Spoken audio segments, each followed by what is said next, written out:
બોટાદ જિલ્લાના ગઢડા તાલુકાના Dhasa police station અંતર્ગત ગુનાઓમાં ઝડપાયેલા દારૂના જથ્થાને વિધિવત રીતે નાશ કરવામાં આવ્યો હતો। ઢસા પોલીસ સ્ટેશનમાં ઝડપાયેલા ગુનાના 13,923 વિદેશી દારૂની બોટલો જેની કિંમત 38.52 લાખ થવા જાય છે તેના ઉપર બુલડોઝર ફેરવવામાં આવ્યું હતું।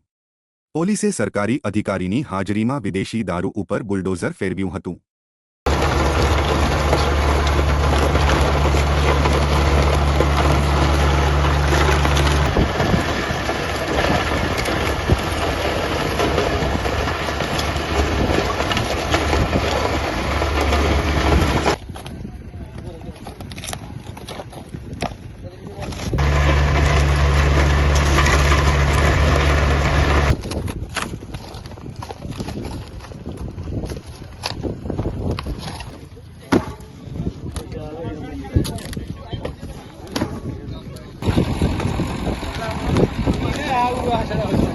ઢસા પોલીસ સ્ટેશન દ્વારા એક ગુનાના કામમાં પકડવામાં આવેલો બિયર અને વિસ્કીની નંગ બોટલ 13,923 રૂપિયા 38,52,384ની કિંમતનો મુદ્દામાલ નાશ કરવામાં આવે છે।